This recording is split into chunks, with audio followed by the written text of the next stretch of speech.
حضرت مولانا محمد یونس صاحب پالنپوری کی کتاب ہے بکھرے موتی، اور اس کے اندر یہ واقعہ لکھا ہوا ہے کہ ایک باپ جب اپنی لڑکی کو کسی کے حوالے کرتا ہے تو یہ اس کے لیے نازک ترین وقت ہوتا ہے۔ اس کا اندازہ شاید وہی لوگ کر سکتے ہیں جو خود اس تجربے سے گزرے ہیں۔ بڑے بڑے لوگوں کے قدم اس مقام پر آ کر پھسل جاتے ہیں۔ ان حالات میں بظاہر ناممکن معلوم ہوتا ہے کہ ایک باپ اپنی لڑکی کے نکاح کے لیے امیر کبیر شہزادے کے بجائے ایک غریب طالب علم کو پسند کرے۔ موجودہ زمانے میں تو اس بات کو تو سوچا بھی نہیں جا سکتا ہے، مگر تاریخ کا ایک دور ایسا بھی گزرا ہے جب یہ ناممکن چیز نہ تھی بلکہ وقوع پر آئی تھی۔ سعید بن مسیب ایک جلیل القدر تابعی گزرے ہیں۔ وہ حضرت عمر رضی اللہ عنہ کی خلافت کے دوسرے سال مدینہ کے ایک صحابی کے گھر میں پیدا ہوئے اور 75 برس کی عمر میں سن 94 میں انتقال فرمایا، 94 ہجری میں انتقال فرمایا۔ سعید بن مسیب کو بڑے بڑے صحابہ رضی اللہ عنہ سے فیض حاصل کرنے کا موقع ملا تھا۔ مشہور حافظ حدیث صحابی حضرت ابو ہریرہ رضی اللہ عنہ ان کے خضر تھے، اس وجہ سے خصوصیت کے ساتھ ان سے استفادہ کا موقع ملا۔ چنانچہ سعید بن مسیب کی مرویات کا بڑا حصہ ابو ہریرہ کی حدیث پر مشتمل ہے۔ وہ اپنے وقت کے بہت بڑے بزرگ اور عالم تھے، اور عالم تھے۔ میمون بن مہر ان کا بیان ہے کہ میں جب مدینہ گیا اور وہاں کے سب سے بڑے فقیہ کو پوچھا تو لوگوں نے سعید بن مسیب کے گھر پہنچا دیا۔ ابن حبان کے الفاظ ہیں، وہ تمام اہل مدینہ کے سردار تھے۔ حضرت حسن بصری رحمۃ اللہ علیہ جیسے بزرگ کو جب کسی مسئلہ میں اشکال پیش آتا تو ان کے پاس خط لکھ بھیجتے تھے۔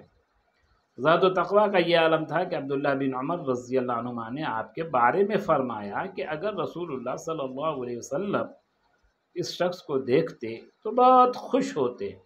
نماز با جماعت کا اتنا اہتمام تھا کہ 40 سال تک ایک وقت کی نماز با جماعت ناغہ نہیں ہوئی۔ مدینہ کی تاریخ میں حرہ کا واقعہ نہایت مشہور واقعہ ہے۔ یہ واقعہ یزید اور عبداللہ بن زبیر رضی اللہ کے اختلافات کے زمانے میں پیش آیا۔ اہل مدینہ نے جب عبداللہ بن زبیر کی حمایت میں عبداللہ بن حنظلہ کو سردار بنا کر یزید کی بیعت توڑ دی، اس وقت یزید کی فوجیں 3 دن تک برابر مدینۃ الرسول میں قتل و غارت گیری کرتے رہے اور لوگوں کو لوٹتے رہے۔ اس پرآشوب زمانہ میں کوئی شخص گھر سے باہر قدم نکالنے کی ہمت نہ کرتا تھا، مسجدوں میں بالکل سناٹا رہتا تھا۔ ایسے نازک وقت میں بھی یہ حضرت مسجد ہی میں جا کر نماز پڑھتے تھے۔ لوگ انہیں دیکھ کر کہتے، ذرا اس بوڑھے مجنون کو دیکھو کہ اس حالت میں بھی مسجد نہیں چھوڑتا۔ اموی حکومت کا بانی مروان بن حکم اپنے بعد ترتیب عبد الملک اور اس کے بھائی عبد العزیز کو خلیفہ بنایا۔ مروان کے بعد عبد الملک کی نیت میں فتور ہوا اور اس نے عبد العزیز کو ولیعہد سے خارج کر کے اپنے لڑکوں ولید اور سلیمان کو ولیعہد بنانا چاہا، لیکن حبیب بن ضویب کے سمجھانے سے رک گیا۔ عبد الملک کی خوش قسمتی سے جلد ہی عبد العزیز کا انتقال ہو گیا۔ اب عبد الملک کے لیے میدان صاف تھا، اس لیے ولید اور سلیمان کو ولیعہد بنا کر ان کی بیعت کے لیے صوبیداروں کے نام فرمان جاری کر دیا۔ ہشام بن اسماعیل جو مدینہ کا والی تھا، اس نے اہل مدینہ سے بیعت لیا کہ سعید بن مسیب کو بلایا۔ انہوں نے جواب دیا، میں عبد الملک کی زندگی میں دوسری بیعت نہیں کر سکتا۔ یہ ایک بہت سنگین معاملہ تھا، کیونکہ سعید بن مسیب کی مخالفت کے معنی یہ تھے کہ مدینہ سے ایک بھی ہاتھ بیعت کے لیے نہ بڑھتے۔ چنانچہ ہشام نے سعید بن مسیب کو کوڑے سے پٹوایا اور ان کو سخت سزائیں دیں۔ اس کے بعد ابو بکر بن عبد الرحمن کو ان سے گفتگو کے لیے بھیجا۔ واپسی کے بعد ہشام نے پوچھا، کیا سعید مار کے بعد کچھ نرم پڑے؟ ابو بکر نے جواب دیا، تمہارے اس سلوک کے بعد خدا کی قسم وہ پہلے سے زیادہ سخت ہو گئے ہیں، اپنا ہاتھ روک لو۔ اب عبد الملک نے تدبیر سوچی اور جو شخص کوڑوں کی مار سے راضی نہیں ہوا تھا اس کی دنیا کی لالچ سے رام کرنے کا منصوبہ بنایا، یعنی سوچا کہ دنیا کی لالچ دیکھ کر ان کو مرعوب کر لیا جائے۔ لیکن سعید بن مسیب کی ایک لڑکی جو صورت سیرت دونوں میں بہت ممتاز تھی اور اسی کے ساتھ اعلیٰ تعلیم یافتہ بھی تھی، اس نے سوچا کہ ولی عہد سے اس کا نکاح کر کے اس کو اپنا بہو بنا لیں، اس طرح باپ خود نرم پڑ جائے گا۔ اس نے امیر مدینہ حشام بن اسماعیل مخزومی جو سعید بن مسیب کے عزیز بھی تھے کہ ذمہ سعید بن مسیب کو راضی کرنے کا کام سپرد کر دیا۔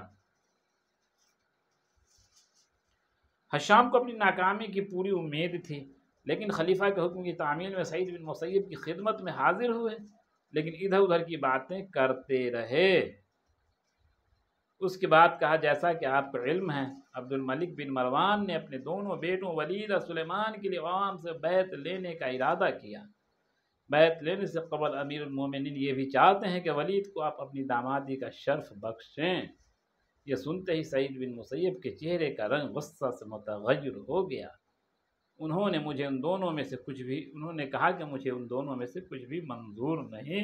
اس انکار کے نتیجے میں سعید بن مسیب کو دوبارہ مختلف قسم کی سختیاں جھیلنی پڑی اور طرح طرح سے ان پر دباؤ ڈالے گئے، مگر وہ اپنے انکار پر برابر قائم رہے اور اس طرح سے انہوں نے کسی صورت میں بادشاہ وقت کو اپنی بیٹی کا ہاتھ نہیں دیا، یعنی ان سے نکاح نہیں ہونے دیا یا نکاح کے لیے اپنی بیٹی کو تیار نہیں کیا، اور آخر میں ایک ایسے طالب علم سے اپنی بیٹی کی شادی کر دی، نکاح کر دیا کہ وہ لڑکا بالکل مفلوق الحال تھا اور نہایت غریب تھا، لیکن اللہ والا تھا، اس لیے انہوں نے ان کے حوالے کر دیا۔ لیکن آپ کا اصول اس بات کو گوارا نہیں کیا کہ وہ کسی بھی صورت میں بادشاہ وقت کو اپنی بیٹی دیں۔